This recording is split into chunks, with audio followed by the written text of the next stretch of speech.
안녕하세요. 성은교회 이익상 목사입니다. 여러분들과 영상을 통해서 만나 뵙게 돼서 너무나 반갑습니다. 비록 물리적인 거리는 떨어져 있지만 그럼에도 불구하고 우리는 예수 그리스도로 하나 되었기 때문에 주님 때문에 서로 연결되어 있는 한 공동체가 아닌가 싶습니다.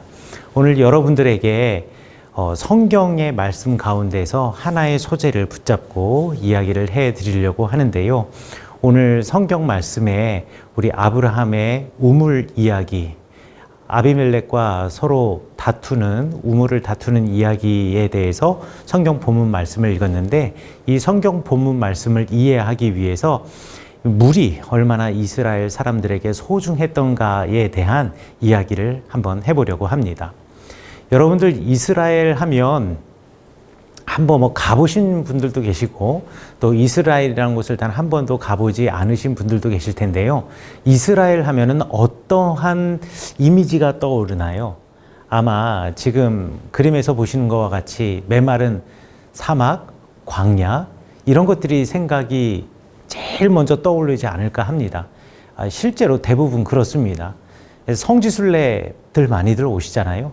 이스라엘로 성지순례 갈 때 사람들이 이 성지순례 다 끝날 때쯤 되면 제가 한 달에 한 번씩 아르바이트로 성지순례 안내를 했었는데, 성지순례 안내 끝나고 나서 사람들에게 소감은 어땠느냐, 이스라엘은 어땠느냐, 이미지는 어땠느냐 이런 것들 이렇게 여쭤보는데, 이럴 때 대부분이라고 말할 수는 없지만 그래도 많은 사람들이 하는 이야기, 특히나 연세 많으신 할머니 할아버지들이 하는 이야기 중에 많은 이야기는 이겁니다. 아이고 돌만 보다가요 라고 얘기를 해요. 그럴 수밖에 없었던 것이 이스라엘의 대부분이 전부 다 광야 그리고 메마른 땅이었기 때문에 이렇게 돌 많은 돌짝밭들만 걷다가 돌아간다라는 느낌을 받을 수밖에 없습니다. 그런데 말이죠, 이스라엘은요 우리가 생각하는 것과 전혀 다른 모습을 가지고 있습니다. 여러분들 성경을 이해하실 때 가장 경계해야 할 것은 뭐냐면, 우리의 선입견과 우리가 가지고 있는 기본 지식, 이거를 가지고 성경을 이해하려고 하시면은요, 성경을 그렇다고 해서 성경을 다 잘못 이해한다라고 말할 수는 없지만 성경을 더 풍성하게 이해할 수 없다라고 저는 자신 있게 말할 수 있습니다. 왜냐하면은요, 제가 성경을 읽으면서 신앙이 없었을 때도 그랬고 신앙이 깊었을 때도 성경을 보면서 도저히 이해가 안 가는 게 하나가 있었어요. 성경의 다른 말씀들은 좀 믿을 수 있겠는데 우리 예수님의 말씀 중에서 하나 믿을 수 없는 말씀이 뭐가 있었냐면, 여러분들 예수님께서 제자들과 함께 배를 타고 갈릴리 호수에 나가셨는데, 예수님은 배 고물에서 이렇게 주무시고 계시고 이 제자들이 배를 타고 가는 중 풍랑을 만나잖아요. 그래서 막 배가 막 풍랑에 뒤집혀질 것 같고 막 이러니까 사람들이 예수님을 흔들어 깨웁니다. 그렇죠? 그리고 나서 주님, 우리 이제 죽게 되었는데 어떻게 주님은 잠만 주무시려고 합니까? 라고 하니 예수님께서 바다야 잠잠하라 라고 하니 물이 잠잠하게 되었다 라는 말씀이 있는데, 솔직히 말해서 그건 못 믿겠더라고요. 그건 못 믿는 이유가 왜냐하면, 제가 고향은 강원도 강릉입니다만 주로 제가 생활한 곳은 춘천입니다. 저는 강릉의 바다도 알거든요. 제가 강릉 출신인지라 바다가 얼마나 무서운 곳인지 알아요. 그래서 바닷가 출신임에도 불구하고 저는 수영을 못해요. 물은 예로부터 무서운 곳이었어요. 그렇기 때문에 이 바닷가에서 파도를 보는 것은 재미있어도 조금 파도 안으로 들어가려 그러면 너무 무서워요. 근데 춘천은요 호수의 도시입니다. 주변에 호수가 대단히 많아요. 춘천시 바로 한가운데로 소양강이 지나가고 그 소양강에 의암호가 있습니다. 그리고 의암호 바로 아래에는 팔당호가 있고요. 또 위쪽으로 올라가면 춘천호, 8호호, 그 다음에 소양댐이 만들어 놓은 소양호가 있어요. 그리고 또 춘천 한가운데로 공지천과 석사천이 지나갑니다. 그리고 석사천과 공지천이 이 소양강과 만나는 부근이 되면은요, 거기에 이렇게 노젓는 배하고 오리배 같은 거 떠다니면서 사람들이 거기서 이제 데이트도 하고 놀기도 하고 가족끼리 나와서 뭐 산책도 하고 하는데요. 제가 춘천에 산 이래로 단 한 번도 그 의암호에 풍랑이 일어서 바람이 불어가지고 파도가 쳐가지고요. 오리배가 뒤집혀졌다는 소리를 들어본 적이 없어요. 그리고 둘이 노젓는 배도요. 그게 뒤집혀졌다는 얘기를 한 번도 들어본 적이 없습니다. 아니 그런데 갈릴리 호수거든요. 물론 호수치고는 커요. 호수의 둘레의 길이가 뭐 54km 이상이 되니까 이 정도면 아주 큰 호수인 건 분명해요. 그런데도 불구하고 이 호수에 풍랑이 일어서 파도가 쳤다라는 말, 이건 못 믿기더라고요. 그런데 제가 이스라엘에 가서 공부를 하면서 갈릴리 호수에 가가지고 엽서를 하나 보았는데요. 그 엽서를 보고 제가 깜짝 놀랐습니다. 왜냐하면 그 엽서가 갈릴리 호수에 파도가 치는 것, 이 파도가 쳐가지고 이 옆에 있는 방파제도 아니에요. 호수 옆에 있는 그냥 벽을 때리는 그 엽서였어요. 그 엽서가 얼마나 저한테 인상이 깊었는지 제가 그 엽서를 사와서 스캔을 해왔습니다. 바로 지금 보시는 이 그림인데요. 여기 보시면 파도가 치는 거 보이시죠? 저 파도가 쳐가지고요. 저 호수의 벽을 때리고 마을 있는 그 물의 벽을 때리는데 호수에 방파제가 있습니다. 여러분들 예수님 당시에도요. 갈릴리 호수 주변에 16개의 항구가 있었는데 그 16개의 항구에 방파제가 있었어요. 방파제의 흔적이 그대로 다 발굴이 되었습니다. 여러분 호수에 배 세워놓으면서 방파제 만들어 놓은 거 보신 적 없잖아요. 적어도 제 경험에서 호수는 파도가 치는 곳이 아니었습니다. 그런데 그 엽서를 보고 정말 파도가 치네 라고 생각을 했고요. 제가 결혼을 하고 제 아내가 이제 이스라엘에 와가지고 저와 함께 살기 전에 먼저 이스라엘이 살만한 곳이냐, 장모님이 그때 한참 전쟁 중이었기 때문에 한번 가서 보고 와라 라고 해서 아내가 왔는데 제가 아내에게 이스라엘의 좋은 것만 보여주기 위해서 정말 좋은 데만 다 다녔어요. 그리고 나서 갈릴리 호수를 여행하다가 마침 저희 교회 집사님이 저에게 전화를 하신 거예요. 전화를 하셔가지고 지금 성지순례 안내하시는 분이 학교 수업 때문에 어쩔 수 없이 수업에 가야 되는데 저더러 지금 신혼여행 아닌 신혼여행 중인 저에게 하루만 갈릴리에서 하루만 어떻게 팀을 안내해 줄 수 있겠냐라고 물어보시기에 뭐 저는 그냥 알겠노라고 기쁜 마음으로 그렇게 안내를 하러 갔었는데요. 그날 첫 일정이 뭐였냐면 갈릴리 호수에서 배를 타는 거였습니다. 그런데 그때가 1월 달이었어요. 이스라엘은 건기와 우기로 나뉘어집니다. 이제 건기에는 비 한 방울도 안 내리는 시기고요. 우기는 비가 오는 시기고 그리고 이 우기에는 이스라엘의 날씨가 추워요. 그런데 그 우기에 지금 1월 피크인 시즌이라고 생각하시면 되는데 그 우기의 피크인 시즌에는요. 갈릴리 호수를 둘러싸고 있는 산들과 골짜기 바로 옆에 붙어 있는 것이 이제 골란고원이라고 하는데 이런 곳에서 찬 바람이 따뜻한 갈릴리 호수로 쏟아져 들어옵니다. 왜냐하면요. 골란고원은 영하의 날씨예요. 영하의 날씨이고 갈릴리 호수는 겨울에도 아무리 추워도요. 16도 이하로 내려가는 일이 많지 않고요. 최저로 내려갔던 것이 한 12도였던 것으로 기억합니다. 그러니까 온도차가 많이 나니 시원한 공기, 차가운 공기가 따뜻한 호수 있는 쪽으로 몰아치거든요.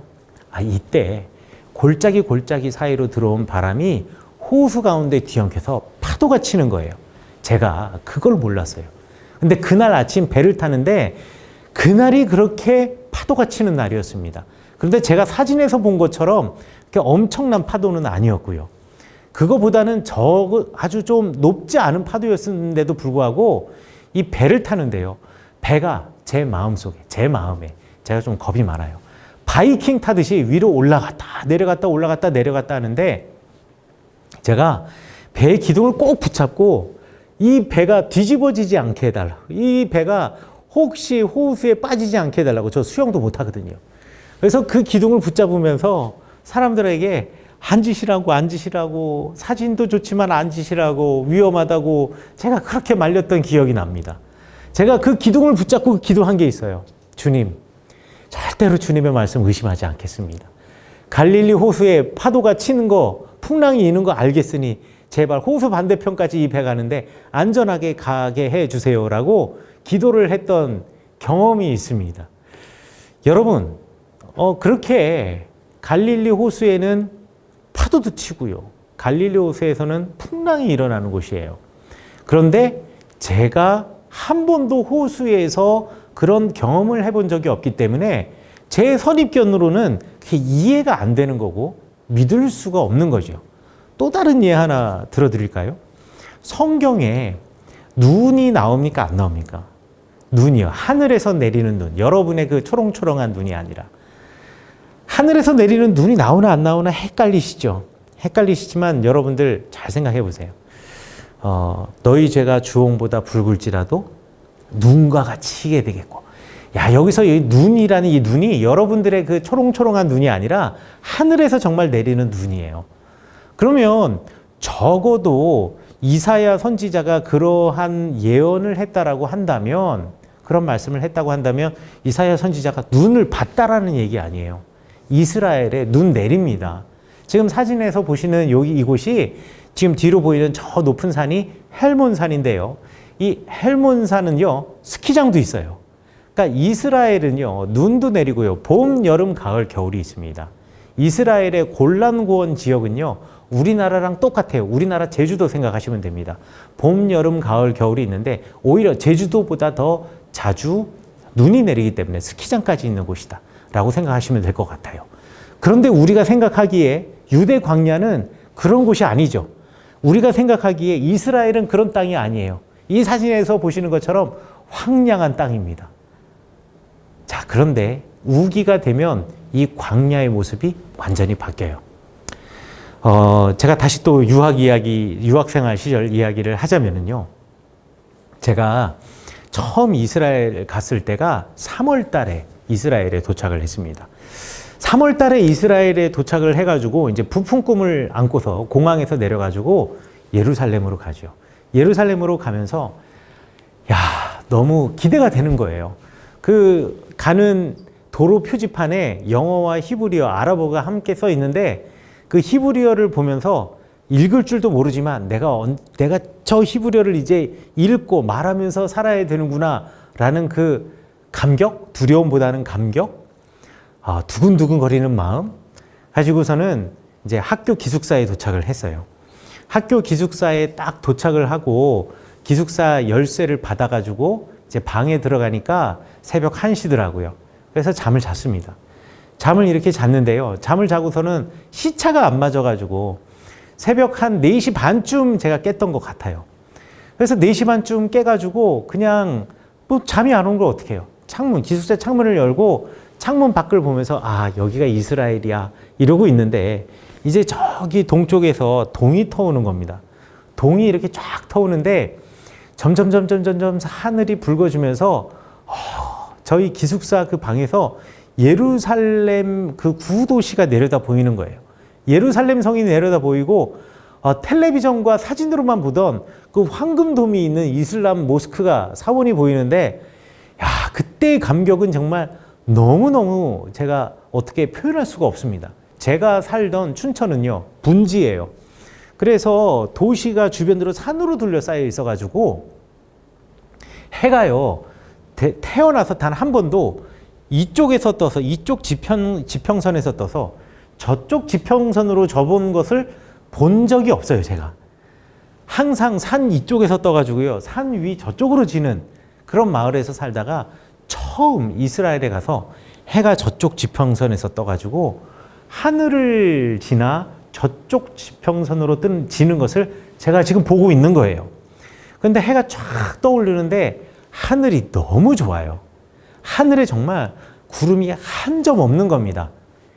야, 정말 하나님께서 나에게 주신 아름다운 날씨인 거죠.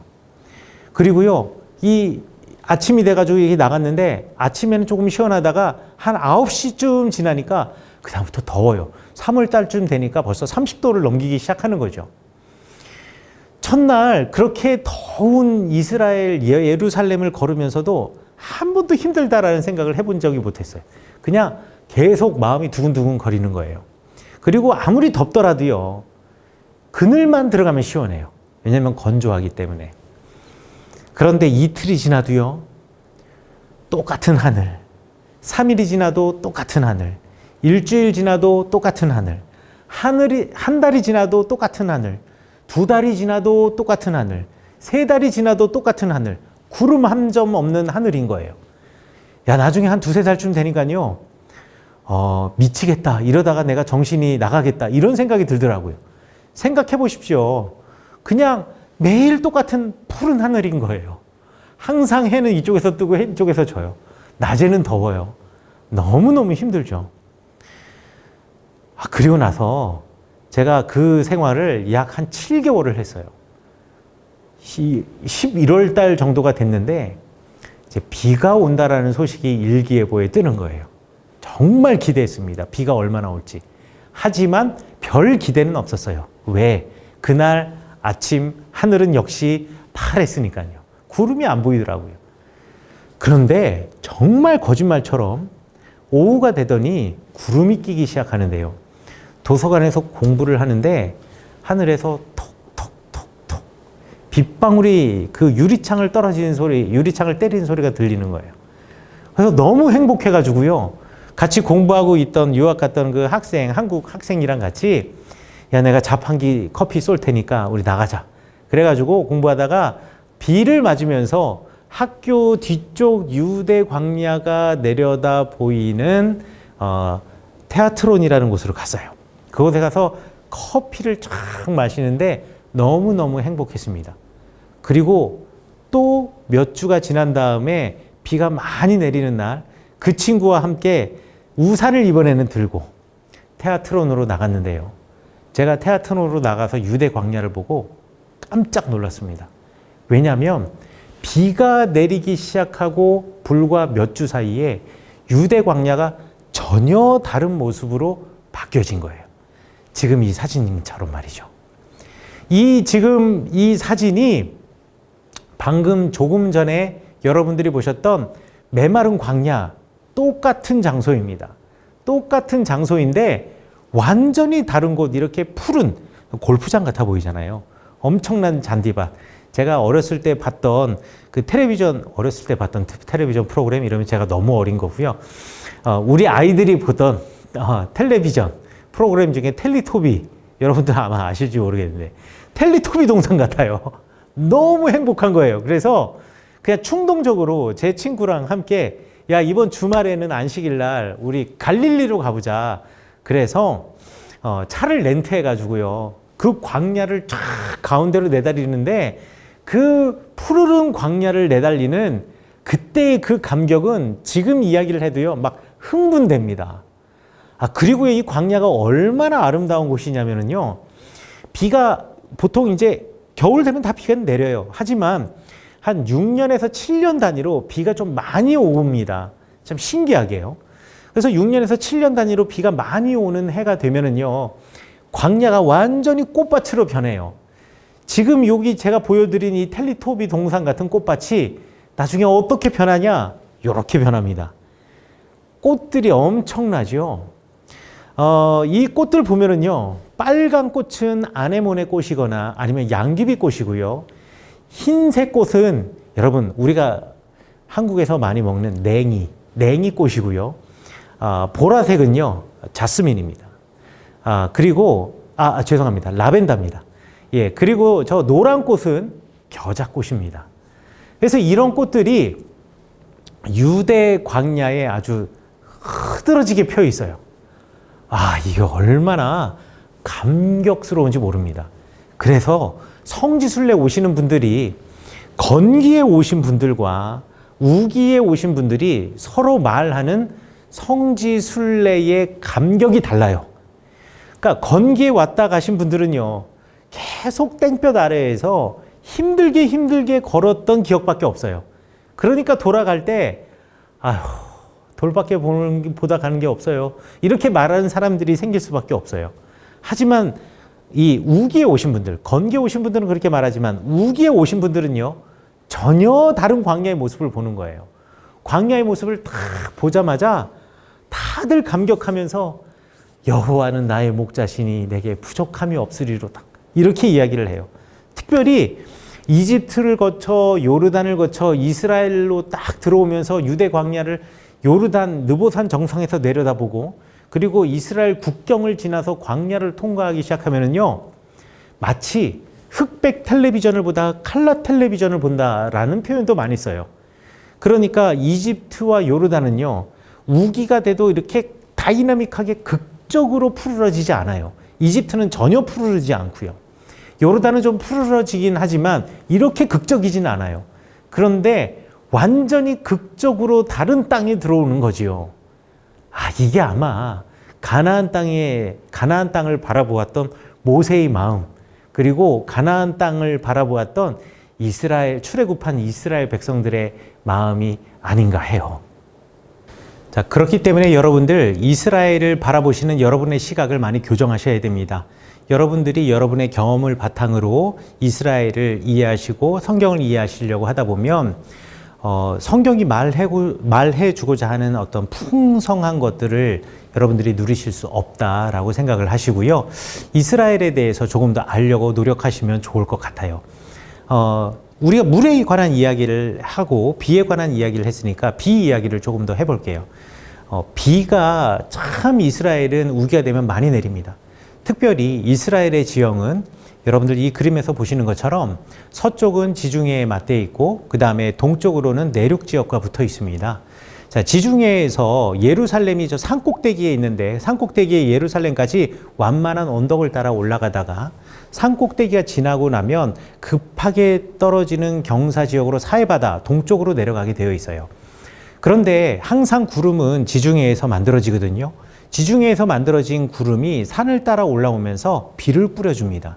그리고 산을 넘어가게 되면 이제 더 이상 비를 뿌릴 이유가 없기 때문에 좀 비교적 건조한, 그리고 비교적 비가 적어지게 된다라고 생각하시면 될 것 같아요. 그래서 이스라엘 땅의 서쪽 부분은 저 산 정상을 기준으로 해서 서쪽 부분은 물도 많고 농사 짓기도 좋고 그리고 살기가 아주 좋은 곳이다. 여러분들 그냥 지중해 도시 중에 하나라고 생각하시면 되겠고요. 그 정도 생각하시면은 그게 딱 이스라엘의 산 정상에서 서쪽 부분에 살아가는 사람들의 날씨다라고 여러분들 생각하시면 될 것 같아요. 물론 동쪽 부분은 광야이기 때문에 서쪽 부분에 비해서 물은 적습니다만 그래도 물은 공급이 되는 곳이다라고 생각하시면 되겠고요. 자, 그런데 그 동쪽 부분에 광야 있는 지역이, 광야가 이 동쪽 부분에 주로 위치하고 있는데, 특별히 유대 광야는 이 동쪽 부분에 위치하고 있는데, 유대 광야에도 사람들은 살기 마련이고 또 살아야 되는 사람들이 있습니다. 현재에도 베두인이라고 불리는 사람들이 그쪽에서 살고 있어요. 그러면 그 사람들은 물을 어떻게 공급받느냐, 이거 정말 중요합니다. 왜냐하면 유대 광야까지 수도를 놓을 수는 없거든요. 여기 예루살렘을 기준으로 해 산 언덕 정상에서 서쪽 부분, 그러니까 지중해를 향하고 있는 부분은요, 지하수가 엄청나게 많아요. 풍족해요. 그래서 지하수를 엄청나게 뽑아다 쓰고 있습니다. 현재 이스라엘은 물 부족 국가이지만 그렇지만 물이 없어서 물을 못 마시는 일은 없어요. 일단 지하수가 풍부하고요. 두 번째는 바닷물을 담수화해가지고 식수로 사용하고 또 농업 용수로 사용하는데, 이스라엘 사람들이 1년 동안 쓰는 물 총량보다 더 많은 부피의 물을 이스라엘은 확보하고 있기 때문에 물 자체는 걱정이 없어요. 하지만 광야는 여전히 물이 부족한 곳이기도 합니다. 저 풀은요, 아주 조금의 습기만 있어도 자랄 수 있는 풀들이에요. 그러다 보니 풀들이 많이 자란다고 해서 물이 많은 것은 아닙니다. 그러면 광야 사람들은 무엇에 의존할 수밖에 없느냐? 비에 의존할 수밖에 없어요. 광야에 그렇다고 해서 비가 무한정 많이 내리는 것도 아닙니다. 그래서 광야 사람들은요, 자신들이 먹고 살기 위해서 물을 보관하는 시스템을 만들었어요. 그게 뭐냐면 물 저장고입니다. 이 물 저장고가 어떨 때는 우리말 성경에서 물 구덩이, 그냥 구덩이라는 표현을 사용하기도 했고요. 어떨 때는 우물이라고 번역하기도 해놓았습니다. 이제 우물이라고 번역이 되어 있는 히브리어는 두 개가 있는데요. 하나는 베엘이라고 하는 히브리어가 있고요. 또 하나는 보르라고 하는 히브리어가 있어요. 베엘이라고 하는 히브리어는 정말 여러분들이 생각하는 우물입니다. 그 밑에서부터 물이 올라오는. 하지만 보르라고 히브리어로 되어 있는 이 우물은요, 물 저장고라고 생각하시면 돼요. 그래서 광야에 살고 있는 사람들은 비가 풍족하지 않기 때문에 빗물을 받아서 물 저장고에다가 물을 저장해 놓아야만 했습니다.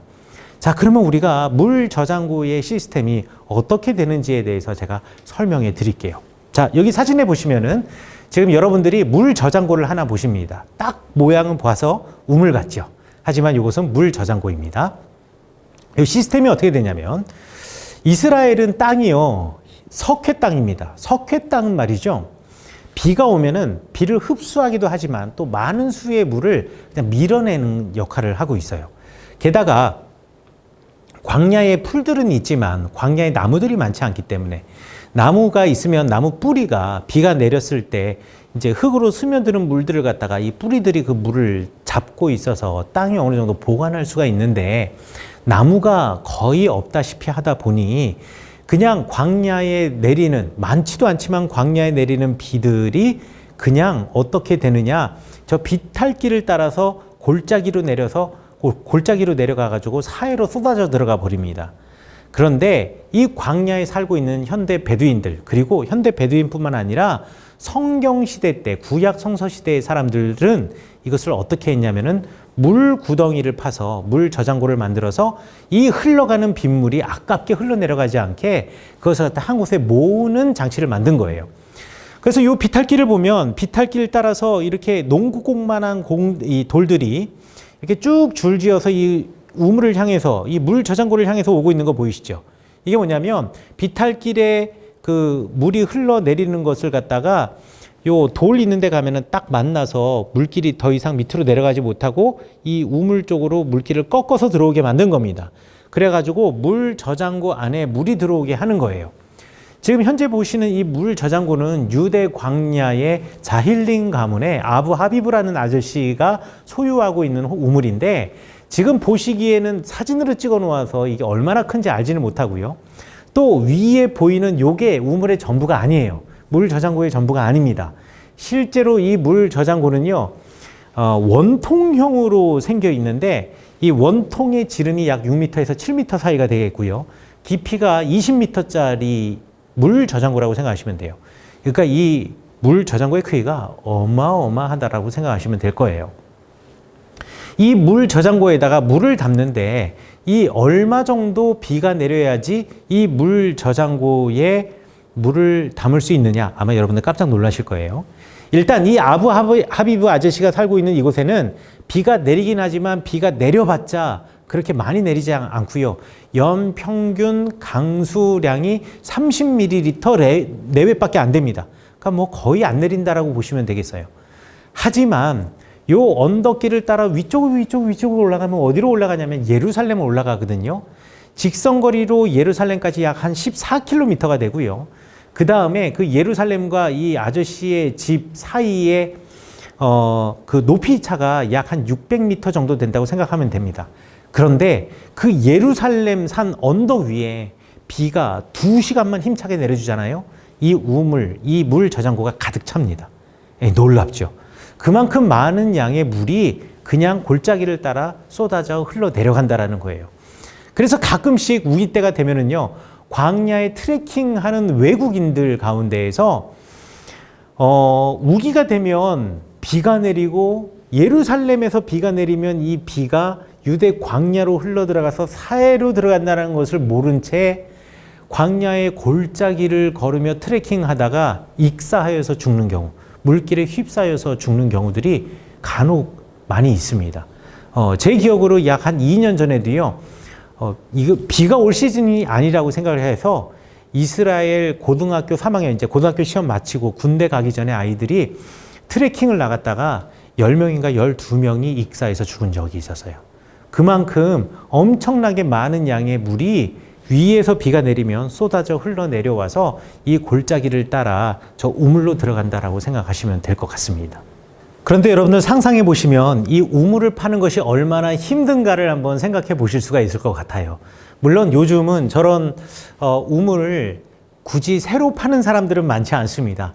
왜냐하면 유대 광야 곳곳에 지하수를 뽑아 올리는 관정을 놔두고 이스라엘 정부가 광야에 살고 있는 베두인들, 광야에 있는 도시들에는 다 물이 상수도가 공급이 돼요. 그런데 광야에 살고 있는 목축업을 하고 있는 그 베두인들이라고 불리는 사람들, 옛날 방식대로 텐트에서 살고 있는 이 사람들에게 물을 공급해 주기 위해서 관정을 박아놓고 그 사람들이 그곳에 가서 물을 받아 먹을 수 있게, 그러니까 기본적으로는 전통적으로 물 저장고에서 물을 떠먹는 시스템을 하지만 그 물이 다 떨어졌을 때에는 가까운 관정에 가가지고 물탱크로서 물을 받아가지고 자기 물 저장고에다가 채워놓는 이런 좀 신식 시스템을 사용하고 있습니다. 그렇기 때문에 이제 더 이상 우물을 팔 필요는 없겠죠. 또 판다고 하더라도 포크레인으로 파면 되죠. 하지만 여러분들 생각해 보시면 예수님 때나 그 이전의 시대 때, 구약 성서 시대 때는 저 우물을 전부 다 사람이 손으로 파야 했습니다. 저 사람이 손으로 파는데 저 뭘로 팠겠어요? 곡괭이 같은 걸로 팠단 말이죠. 그런데 저 자힐린 아저씨, 자힐린 가문의 아부 하비브 아저씨의 우물을 생각해 보더라도요, 아마 여러분들에게 곡괭이 하나 드리고, 원통형으로 약 6에서 7m 되는 지름에 20m짜리 아마 물 저장고 파라 그러면은 아마 까마득할 겁니다. 여러분, 광야의 석회 땅이요. 석회가 무른 땅이긴 하지만 안쪽으로 들어가야지 무르지 바깥쪽은요 매우 딱딱한 돌덩어리예요. 그래서 이거를 깨고 들어간다라는 게 절대 쉬운 일이 아닙니다. 이게 뭐 몇 달이 걸렸는지 몇 년이 걸렸는지 우리가 알 수가 없는 거예요. 그래서 이거 절대 혼자서 팔 수 없는 우물이기 때문에 보통 한 가족이 모두 다 달려들어서 이 우물을 파는 작업을 합니다. 보통 한 가족 하면은 어느 정도 될 것 같아요? 한 가족 하면 여러분들 핵가족 시대이기 때문에 뭐 3명, 4명 이러지만 저런 일에 이제 여자들이 하는 일은 별로 없거든요. 힘쓰는 일이니까. 그래서 주로 남자 일이라고 생각하시면 되겠는데요. 예전에는 가족이 정말 대가족이었습니다. 야곱의 예를 들어볼까요? 야곱에게 12명의 남자 아들이 있었잖아요. 그렇죠? 그 남자 아들이 아이를 낳으면 또 한 12명 낳았다고 쳐봐요. 그러면 몇 명이 됩니까? 산술적으로 해서 144명이 되는 거예요. 근데 그 144명이 전부 다 오밀조밀하게 살지는 않았을 거 아니에요. 좀 흩어져 살았다고 할지라도 이렇게 물 저장고를 팔 때가 되면 온 가족이 함께 모여서 공동 작업을 하게 됩니다. 이렇게 공동 작업을 해서 이 우물을 판다 손 치더라도 이거는 몇 달 걸려서 팔 수 있는, 그리고 1년이나 2년 가까이 돼서 파야 되는 엄청나게 지난한 작업이었다라고 여러분들 상상하시면 될 것 같아요. 그러니 우물을 하나 우리 가정에서 판다라는 거, 그리고 우물을 소유하고 있다라는 것이 얼마나 그 가정에 있어서는 자랑이고 그것이 얼마나 소중한 보물인가는 여러분들이 충분히 이해할 수 있을 겁니다. 그리고 그 우물이 없으면 살 수가 없으니까요. 그리고 우물의 크기를 보면은요, 그 가문의, 그 우물 소유주의 재산의 상태를 알 수가 있어요. 자, 비가 한번 내려서 우물이 가득 차이면 다음 우기가 될 때까지 10개월여 동안은 저 우물의 물만을 먹고 살아야만 합니다. 자, 그러면 우리 집에 양이 뭐 100마리가 있고 염소가 100마리가 있는데 이 양과 염소가 물을 마셔야 하는데 이 물을 마실 때 뭐 이 양과 염소가 조금 마시지는 않을 거 아니에요. 꽤 많은 양의 물을 마셔야 될 텐데 10달 동안 적어도 아침 저녁으로 얘네들이 배부를 만큼 물을 줄 수 있는 우물의 크기여야지. 아니, 그거보다 작은 우물을 판다라는 것은, 작은 물 저장고를 판다라는 것은 소비적인 일이잖아요. 그러니까 또 우물의 크기, 물 저장고의 크기가 또 그 가문의 크기이다라고 여러분들 생각하시면 될 것 같아요. 자, 그리고 이 우물을 갖다가 누군가가 손을 대거나, 그렇기 때문에 누군가가 이 우물에 손을 대거나 이 우물물을 함부로 사용하는 것 절대 금지입니다. 왜냐하면은요, 이런 거예요. 내가 가장이에요. 제가 아버지인데 우물에다가 지금 이제 물을 가득 채웠어요. 그러면 가장이 하는 가장 중요한 일 중에 하나가 뭐냐면 이 물을 어떻게 분배하느냐의 문제예요. 우리 집에 아들들이 여럿이 있어요. 예를 들어 12명의 아들이 함께 이 우물을 팠어요. 그런데 큰 아들과 이 막내 아들이 다 함께 우물을 팠는데 큰 아들은 이미 출가를 해가지고 자녀도 한 뭐 5, 6명이 있어서 함께 그 자녀도 함께 우물을 팠단 말이죠. 그런데 아직 뭐 8째, 9째, 10째, 11번째, 12번째 아이는 결혼조차 못했어요. 그러면 실제로 이 우물을 팔 때 더 많은 노동력을 제공한 것은 큰아들이잖아요. 그래서 큰아들이 이렇게 생각하는 거예요. 아, 우리 집이 더 많은 노동력을 제공했으니까 이 우물 전체 양에 적어도 몇 %는 난 내 거야 라고 생각하고 똑같이 물을 먹을 때 얘네들은 조금 주고 나는 많이 먹어야지 이렇게 생각하다 보면 어느 순간 물이 바닥이 날 수가 있거든요. 그러니까 집안의 가장 큰 어른이 물을 공정하게 분배를 해주는 겁니다. 그래서 분배해준 양만큼만 먹어야지 다음 우기 때 비가 올 때까지 이 우물을 다 사용할 수가 있는 거예요. 그러면 만약에 우물을 갖다가 물을 잘못 관리해서 다음 비가 오기 전에 우물에 물이 다 떨어지면 어떻게 되느냐? 비상사태입니다. 이럴 때는요, 이주를 해야 되는 거예요. 이주를 하는데 물 있는 곳으로 이주하지 않으면 우리 양과 염소가 다 죽을 테니까 이주를 해야만 합니다. 이주를 할 때에는요, 대단한 재산의 손실을 감내하고 이주를 해야 합니다. 이게 왜 그런지 제가 설명해 드릴게요. 이 광야에서도요, 농사 지을 수 있습니다. 이 광야가 그냥 지나가면서 버스 타고 지나가면 그냥 광야일 것 같지만 광야 안에 들어가면은요, 그 안에도 베두인들이 밀씨를 뿌려놓고 밀밭을 꾸며놓고 있어요. 신기하죠. 그 밀이 자라요, 실제로. 그런데 내가 밀씨앗도 뿌려놓고 보리씨앗도 다 뿌려놨어요. 그리고 그 주변에서 우리 양과 염소를 지금 치고 있어요. 그런데 물이 다 떨어졌네요. 그러면 여기에 밀이 있든 보리가 있던, 그리고 여기에 얼마나 내가 길을 잘 닦아 놓았던, 물이 없으면 살 수 없는 거니까 물 있는 곳으로 찾아가야 되잖아요. 그러면 내가 물 있는 곳으로 다른 곳으로 갔다고 쳐요. 그러면 내가 뿌려놓은 밀, 내가 뿌려놓은 보리, 이거는 누가 수확해 드릴 수 있겠어요? 내가 수확 처리된다고 그때만 내가 잠깐 온다? 그러면 그 사이에 또 우리 양과 염소는 누가 쳐요? 그러니까 물이 떨어지게 되면은요, 단지 어디로 이주했다라는 것으로 끝나는 것이 아니라, 아니 주인도 없는 땅 저쪽으로 이주해서 살면 무슨 손해야? 이렇게 생각하시면 안 되고요. 그 물 저장고 주변에서 농사 짓는 이 농산물을 누가 가져갈지 모르기 때문에 거의 포기 상태다라고 생각하시면 될 것 같습니다. 이러면 얼마나 큰 재산의 피해인지 여러분들 아실 거고요. 또 이렇게 이주를 해갈 때에도요, 아무 데나 이주해 가지 않아요. 보통 우리 친척집으로 이주를 많이 해 갑니다. 그 친척집으로 이주해 가면은요, 예를 들어 제가 우리 외삼촌 집에 갔어요.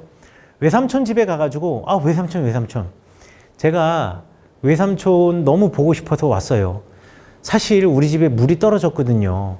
그런데 이 물을 떨어졌는데 우리 집에 가족도 있고 양도 있고 염소도 있고 참 먹여 살려야 될 식솔들이 참 많이 있는데 물 없이는 살 수 없잖아요. 물 좀 주세요. 이러면 외삼촌이 그래, 내가 널 어렸을 때 업어서 길렀지, 너무너무 사랑했지, 그러면서 우리한테 물을 마음껏 주느냐? 절대 그렇게 주지 않아요. 왜냐하면 외삼촌도 똑같은 거예요.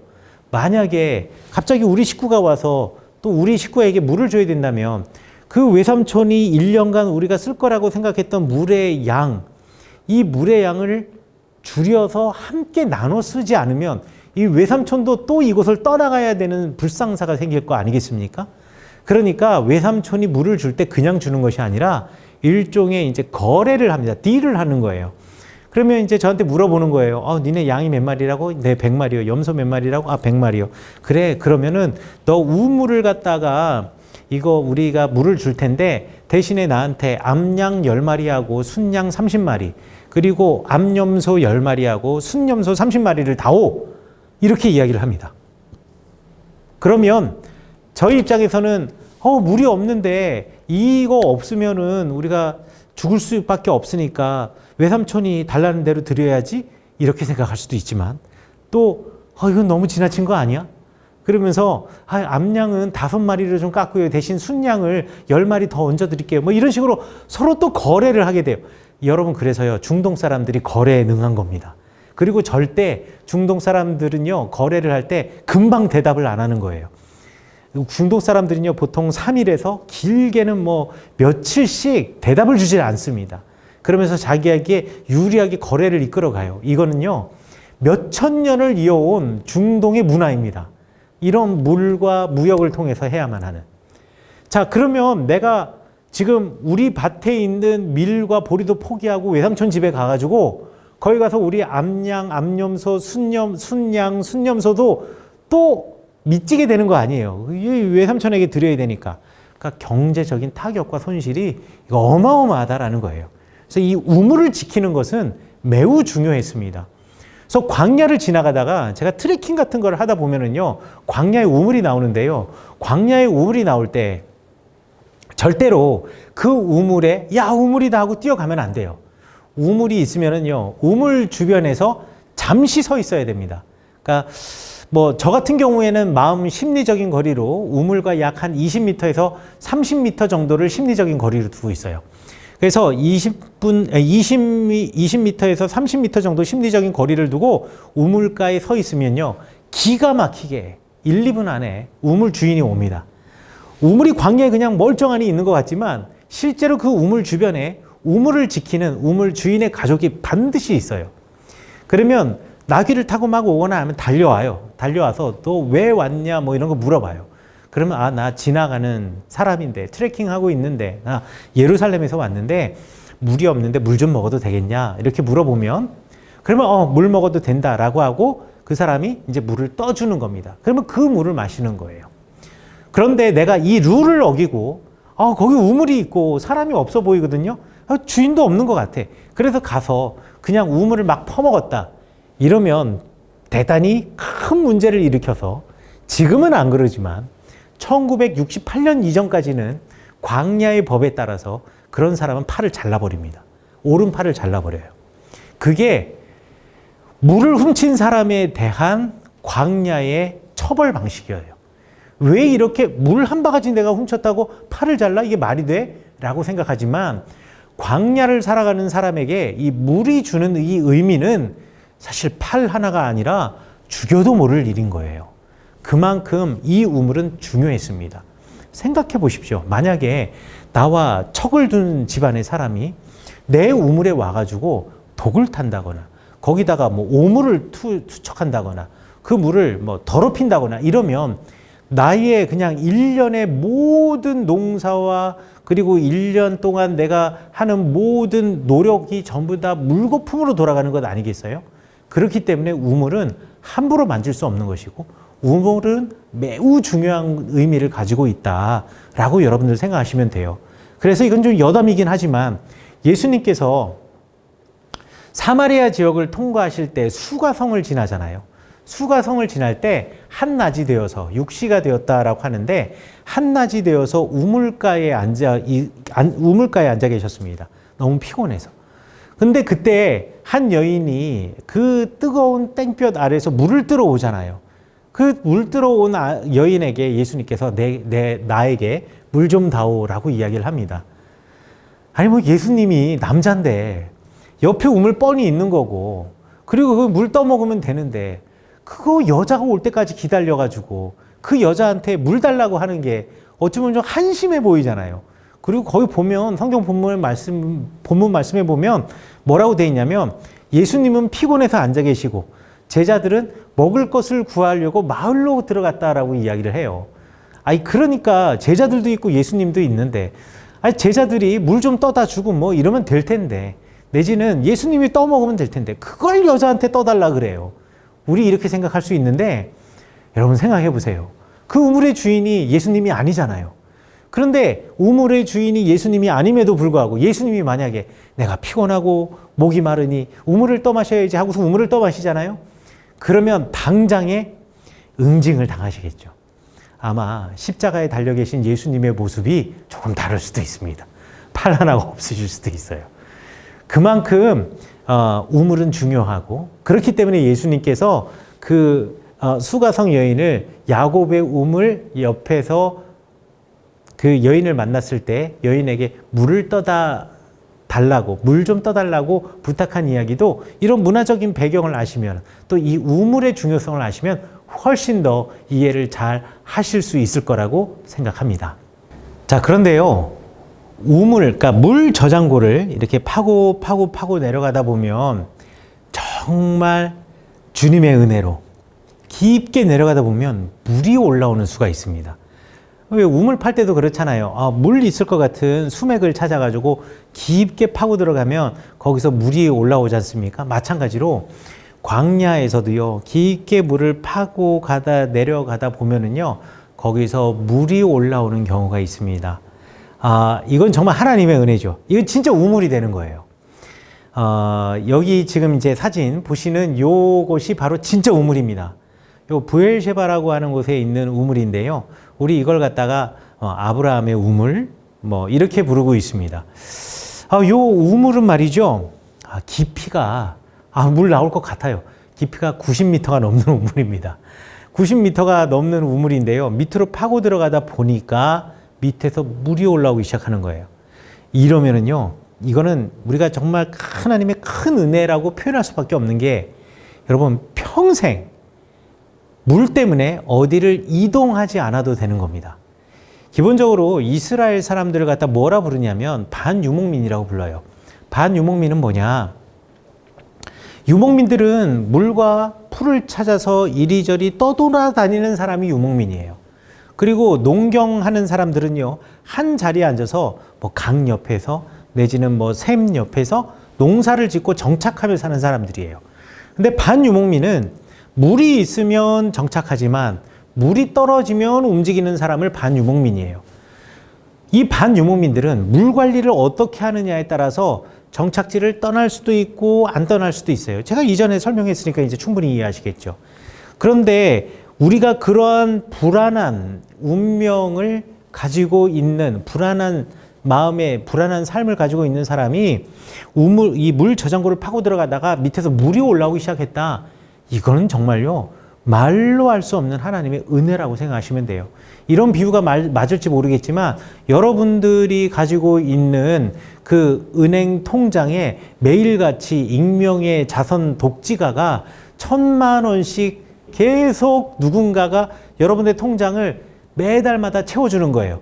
그런데 내가 $1,000를 써도 그 다음 1일이 되면 $10,000가 돼 있고, $5,000를 써도 그 다음 1일이 되면 $10,000 돼 있고, $9,000를 써도 그 다음 1일이 되면 $10,000가 돼 있는 그 통장을 소유하고 있는 것과 마찬가지가 되는 겁니다. 우물을 갖는다는 것은요. 그러니까 우물은요, 그 가격을 따질 수 없이 어마어마한 가치를 가지고 있다라고 여러분들 생각하시면 돼요. 근데 성경에 보면 이삭 같은 사람은요, 하나님이 은혜를 주셔서 팔 때마다 물이 올라왔대요. 팔 때마다 우물이 되었다라는 이야기가 나오는데, 그게 얼마나 큰 복인가를 여러분들이 이제 상상하실 수가 있을 거예요. 자, 이 성경 말씀, 오늘 본문의 성경 말씀을 여러분에게 이해시키기 위해서 이렇게 긴 길을 돌아왔다라고 생각하시면 될 것 같아요. 성경 말씀에 보면 아브라함이 우물을 가지고 있었어요. 아브라함이 우물을 몇 개 가지고 있었는지 모르겠지만 어찌되었든 아브라함이 우물을 가지고 있었어요. 우물을 가지고 있었는데 그 아비멜렉이라는 블레셋의 아주 대단한 영향력을 가진 사람의 종들이 와서 이 우물을 빼앗았습니다. 여러분들, 엄청난 이건 재산상의 손실이에요. 아브라함도 대단한 사람이지만 사실 블레셋 지경에 살고 있는 아비멜렉에 비하면 아브라함은 아무리 대가족이라고 하더라도 영향력을 미칠 수 없는 사람이에요. 왜냐하면 아브라함은 나그네거든요. 아브라함은 갈대아 우르를 떠나서 가나안 땅에 하나님의 명령을 받아서 하나님의 말씀만 믿고 믿음으로 온 사람이에요. 그런데 이미 그 땅에 많은 사람들이 살고 있었고 좋은 땅을 살고 있었거든요. 그런데 이제 아브라함이 들어온 거죠. 그러면 이 아브라함은요, 나그네와 같은 사람이고요. 그 땅의 사람들은 일종의 텃세를 부릴 수밖에 없습니다. 또 텃세를 부릴 수밖에 없다는 표현보다는 텃세를 부리기 쉬운 거죠. 그리고 요즘도 그렇지만 텃세 있잖아요. 먼저 온 사람들이, 정착한 사람들이 나중 온 사람들에게 부리는 그 텃세. 아마 여러분들이 이민자라고 한다면 여러분들도 아마 그런 게 있지 않을까 싶은데 여러분 그러시면 안 됩니다. 자, 어찌되었든 그런 텃세들이 있기 때문에 아브라함의 입장에서는요, 이 아비멜렉이 이 우물을 가져갔다라는 사실에 대해서 항의할 수 없었을 수도 있을 것 같아요. 하지만 아브라함이 그것을 항의하지 못할 정도로 약한 사람이었냐? 절대 그런 사람이 아니었습니다. 여러분들, 아브라함이요, 갈대아 우르를 떠나서 가나안 땅에 들어올 때 몇 명이 들어왔을까요? 아브라함 집안이 들어왔다고 하는데 사실 성경에는 몇 명이 들어왔다라고 성경에 나와 있지 않기 때문에 아브라함하고 뭐 사레하고 조카 롯이 들어왔다 그러고 뭐 그 가족들, 아브라함은 자녀가 없었던 것이 분명하고 롯에게는 자녀가 있었는지 없었는지 모르겠지만 뭐 들어오면은 한 뭐 10대 명 들어오지 않았을까, 한 많아도 한 20, 30명 되지 않았을까, 이렇게 상상할 수 있는데 아니요, 그렇지 않습니다. 그것보다 훨씬 많아요. 어디서 알 수 있냐면은요, 왜 롯이 소돔과 고모라 지역이 창세기 14장 이후에 보면은 동방의 왕들과 가나안 왕들이 서로 전쟁하는 이야기 나옵니다. 그때 롯이 살고 있는 지역에 왕들이 전쟁을 하다가 롯의 집안이 탈탈 털려요. 그래가지고 이 롯과 롯의 가족과 그 재산을 갖다가 약탈해가지고 저 북쪽으로 올라갑니다. 그래서 라이스라고 하는 땅으로 올라가요. 그때 그 소식을 들은 아브라함이 어떻게 했냐?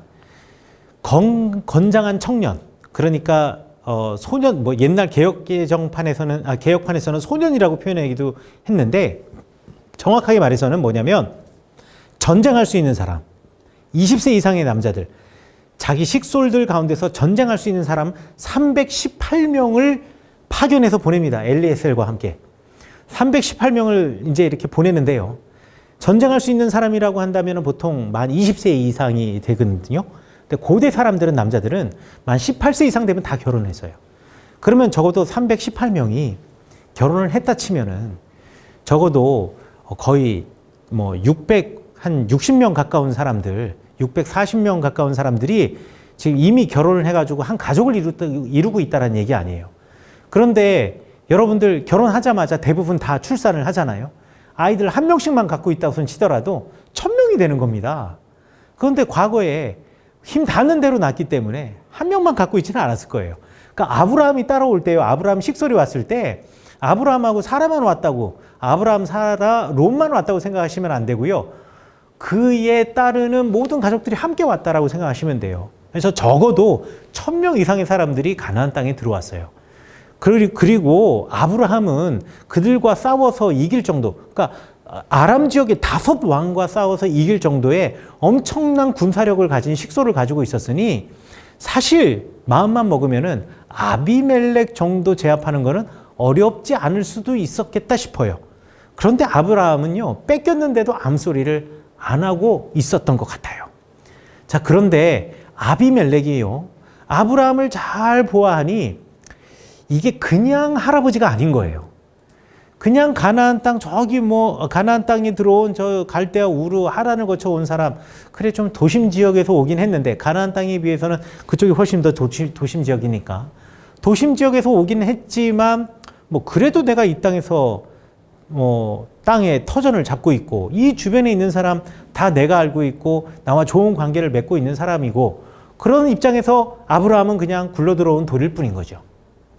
자, 그래서 아브라함의 우물을 빼앗았는데 야, 이거 아니다 싶은 거예요. 아브라함이 저 아람의 5 왕들과 싸워서 자기 조카인 롯과 롯의 가족과 빼앗겼던 재물을 다 가져오지요.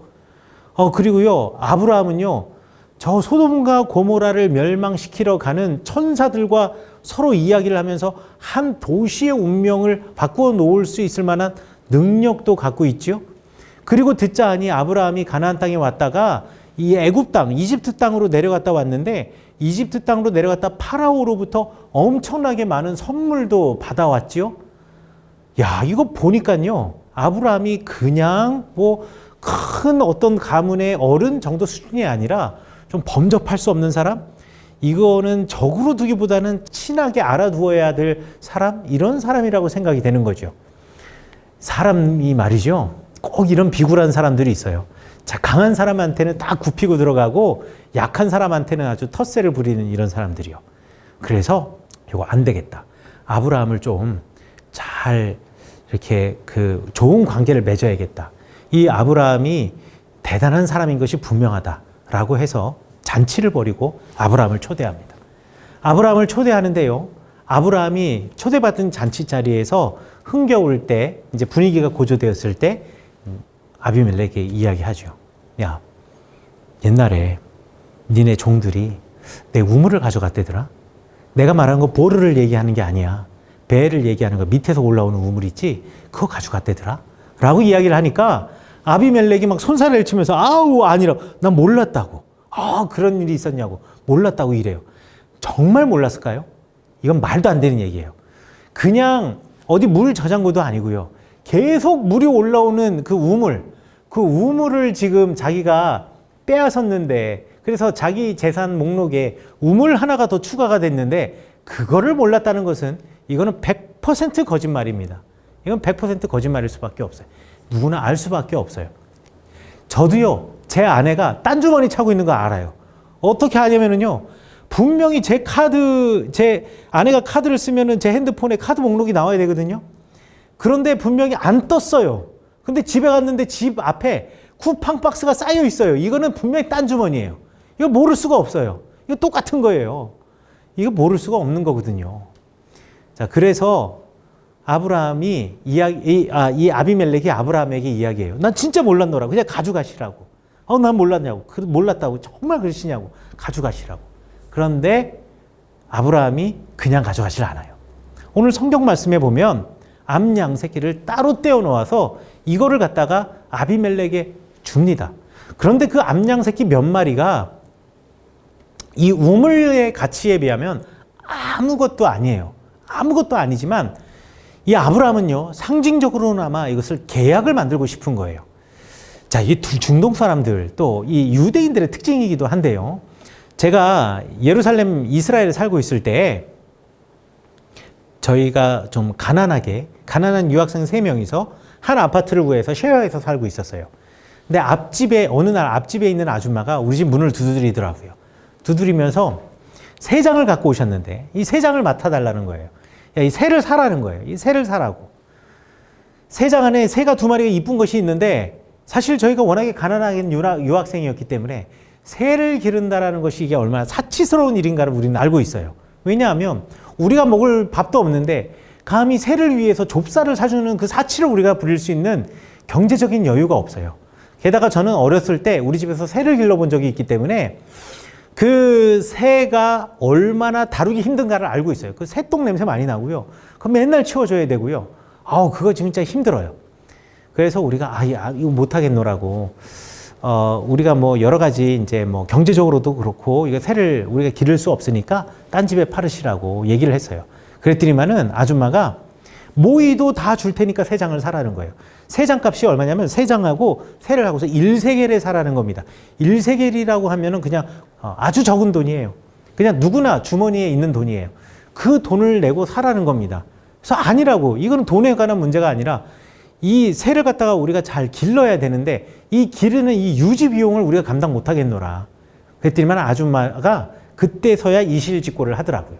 뭐라고 얘기하냐면 우리가 휴가가 되어서 지금 호주로 가야 되는데 한 달 동안 갔다 오는데 요 새를 봐줄 사람이 없다라는 거예요. 그래가지고 이 새를 갖다가 한 달 동안 좀 봐달라는 거죠. 그래서 우리 또 동방예의지구에서 온 학생들 아니겠습니까? 그래서 그럼 뭘 사냐고 그냥 달라고 그랬더니만 아줌마가 안 된대요. 사야 된대요. 왜냐하면요, 그게 10센트가 되든 1달러가 되든 내가 그걸 사면 그 새 장과 그 새 장 안에 들어있는 새는 내 거예요. 그러니까 그 한 달 동안 내가 그 새를 기르다가 물 잘못 줘가지고 물 안 줘서 내지금 모이를 안 줘서 새가 죽을 수도 있고, 또 이유를 알지 못하지만 새가 죽을 수도 있고, 또 새한테 모이를 준다고 새 장 문을 열었다가 새가 날아갈 수도 있고, 이러면 다시 그 사람이 돌아왔을 때 내가 맡아주는 거라 그러면 이 날아간 새 내지는 죽은 새를 뭔가 변상해줘야 되는 어떤 책임감을 느끼잖아요. 그런데 내가 1달러 내지는 10센트라도 주고 사면 이건 내가 책임을 질 필요가 없어요. 왜냐하면 이거 내 거니까, 내가 샀으니까. 그리고 그 아줌마도 돌아왔을 때 이 새와 새장에 대한 책임을 묻지 않겠다라는 거예요. 그냥 뭐 내가 다시 너 돌아오면 내가 똑같이 1달러 주고 샀으면 내가 다시 1달러 주고 내가 이거 살게. 너 10센트를 주고 나한테 샀으면 내가 한 달 뒤에 와가지고 다시 10센트를 주고 살게. 이렇게 하면서 서로 간의 책임의 관계를 깔끔하게 하고, 그러면서 이웃 간의 관계를 확실하게 하는 것. 이게 이제 유대인들의 방식이거든요. 마찬가지인 거예요. 아브라함이 말이죠. 아비멜렉에게 그 암양 몇 마리가 이 우물의 가격에 비하면 아무것도 아니에요. 하지만 적어도 요 양을 주고서 정확하게 우리가 계약을 통해서 매매 관계가 이루어졌다는 것을 확실하게 해두기 위해서 그 양 몇 마리를 떼내어 주었다는 거죠. 그리고 난 다음 어떻게 했느냐? 오늘 성경 본문의 말씀처럼 하나님께 감사하며 에셀 나무를 심고 전능하신 하나님의 이름을 불렀습니다. 예배 드렸다라는 얘기예요. 왜 예배 드렸을까? 여러분 생각해 보세요. 우물을 빼앗겼습니다. 이 우물이요, 엄청나게 값비싼 거예요. 이 값비싼 우물을 빼앗겼으면 저 같으면은요, 당장이라도 쫓아가가지고요, 멱살잡이 합니다. 이거 내놓으라고. 그러면서 이게 주인 관계를, 이게 누구에게 속해 있는가를 정확하게 짚고서는 이거 다시 되찾아올 겁니다. 그래서 되찾아올 수 있는 능력이 아브라함에게는 있어요. 생각해 보십시오. 내 뒤로 318명 전쟁 잘하는 용사, 그 아람 왕들도 다 쳐부순 용사들 318명 딱 데리고 나와가지고 야, 내놔. 이거 내 거야. 이러면 이거 안 내놓을 사람이 어디 있겠어요. 하지만 그렇게 내 우물을 찾게 된다고 한다면 아비멜렉과의 관계는 그냥 영원히 끝인 거예요. 그냥 서로 돌아올 수 없는 다리를 건너버리는 겁니다. 하지만요, 아브라함은요, 기다렸어요. 참았어요. 하나님이 만들어주시는 때까지 기다리셨던 거예요. 그리고 하나님이 바로 만들어주셨던 그 때에 아비멜렉을 통하여서 잔치를 벌이게 하고 그 자리에서 자연스럽게 이 우물이 아브라함에게, 원소유주에게 돌아오게 한 거죠. 아브라함은요, 이렇게 우물을 되돌려 받으면서 아비멜렉과도 좋은 관계를 유지할 수 있게 되었고, 그리고 잃어버렸던 나의 우물도 어떤 분쟁 없이 잘 돌려받을 수가 있게 되었던 거죠. 이게 아브라함의 지혜고요. 이게 아브라함의 지혜가 하나님을 알기 때문에 아브라함이 가질 수 있었던 하나님의 사람의 품성이에요. 우리는요, 참는 걸 너무 힘들어해요. 기다리는 것을 힘들어해요. 하나님의 때를 기다리는 것이 너무나 어려워요. 그러다 보니 내 혈기로, 그리고 내 판단으로 섣불리 행동하고 섣불리 말해요. 그게 최선이라고 생각을 하죠. 하지만 우리에게 정말 하나님의 지혜가 있다면, 우리에게 하나님의 말씀이 있다면 때를 기다릴 줄 아는 지혜를 가지고 있어야 하지 않을까 싶습니다. 여러분들 살다 보면 또 이웃과의 관계 보면 억울한 일도 많고요. 또 이 가까운 이웃일수록 오해하기 쉬운 것들도 있어요.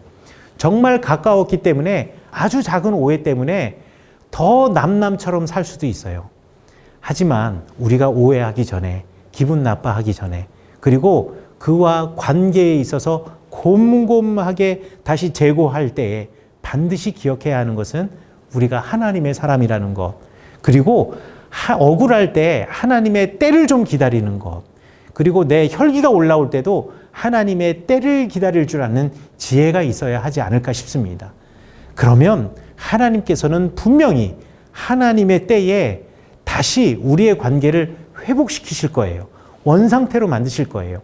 그리고 그보다도, 예전보다도 더 아름다운 모습으로, 그리고 더 풍성하게 채워주실 줄 믿습니다. 여러분들, 이스라엘에 관하여서 제가 소개를 해드리면서 우리 아브라함의 우물, 그리고 이 우물이 가지고 있는 의미를 여러분들에게 소개해드리기 위해서 1시간 넘게 이렇게 달려왔는데요. 이 1시간 넘는 이야기를 통해서 여러분에게 전해드리고 싶은 단 한 가지는 하나님의 때를 기다릴 줄 아는 신앙, 그리고 하나님의 때를 기다릴 줄 아는 하나님의 사람이 되시라라는 부탁입니다. 저도 그렇게 살아가겠습니다. 긴 시간 영상으로 보시느라 많이 힘드셨을 텐데요. 감사합니다.